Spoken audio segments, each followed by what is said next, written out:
आपने कभी कहा था कि आदिवासियों के बीच में एक खिंचाव और मनमुटाव की स्थिति पैदा हुई है। नरेश मीणा वाले एपिसोड को आप कैसे देख रहे हो? लंबा समय हो गया है, एकदम से निकल के आया एक नाम, लोगों ने अपने राजनीतिक फायदे के लिए इस्तेमाल भी किया गया उसको।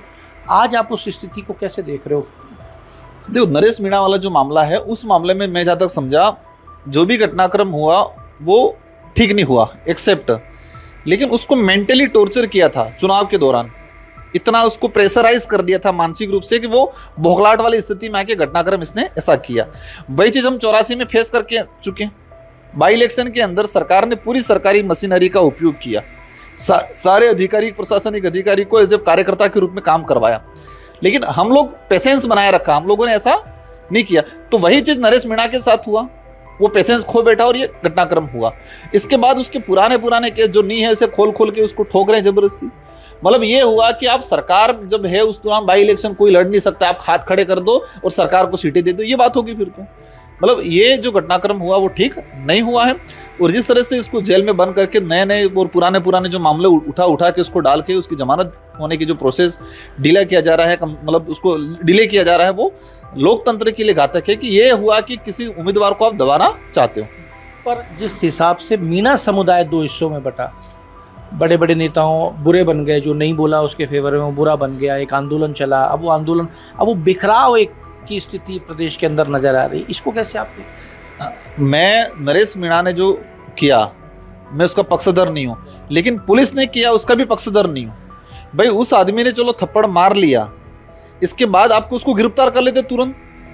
आपने तुरंत तो गिरफ्तार नहीं किया। अगर तुरंत नहीं किया तो फिर रात को करने की कहाँ जरूरत थी? लोगों के बीच में लाठीचार्ज करने की कहाँ जरूरत थी?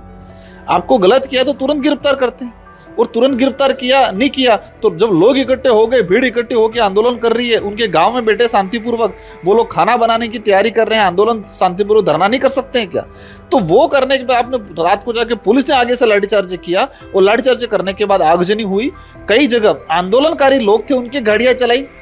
आप गाड़ी लेके, हम गाड़ी लेके आंदोलन में जा रहे हैं, हमारी गाड़ी हम आग क्यों लगाएंगे? जो आंदोलन पे बैठे हुए वो अपनी आग क्यों लगाएंगे? ये आरोप लगा हुआ है। कई जगह मीडिया में कई लोगों ने, वहां के स्थानीय लोगों ने बयान दिया है कि पुलिस ने स्वयं ने गाड़ियां जलाई। तो ये कुल मिला के एक षड्यंत्र पूर्वक घटनाक्रम हुआ। और कुछ नेता अपनी राजनीतिक फायदा देखते हैं, क्या फायदा है क्या नुकसान है। कुछ लोग ये चाहते कोई आगे नहीं आए।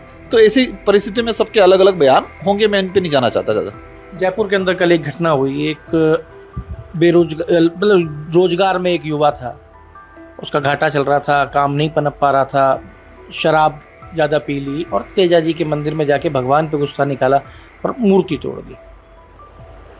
ये कुछ ऐसे शरारती तत्व होते हैं, और ऐसी घटनाएं मतलब हमारे जो गुरु हैं या आध्यात्म के जिस समुदाय के आस्था के गुरु रहे उनके लिए घातक चीज़ है, और एक उस पर कठोर कार्रवाई होनी चाहिए। और शायद प्रशासन कर रहा है, इस पे सुनने में आया है। हाँ, तो ऐसी घटनाओं को प्रेरित करने वाले लोगों पे भी कार्रवाई होनी चाहिए। इसके माइंड में कैसे उपज आया ये चीजें, तो ऐसे शरारती तत्वों पे कार्रवाई होनी चाहिए। अगर आप ये वीडियो YouTube पर देख रहे हैं तो हमारे चैनल को सब्सक्राइब करें और बेल आइकन को दबाना ना भूलें। अगर आप Facebook पर ये वीडियो देख रहे हैं तो हमारे पेज को लाइक करें।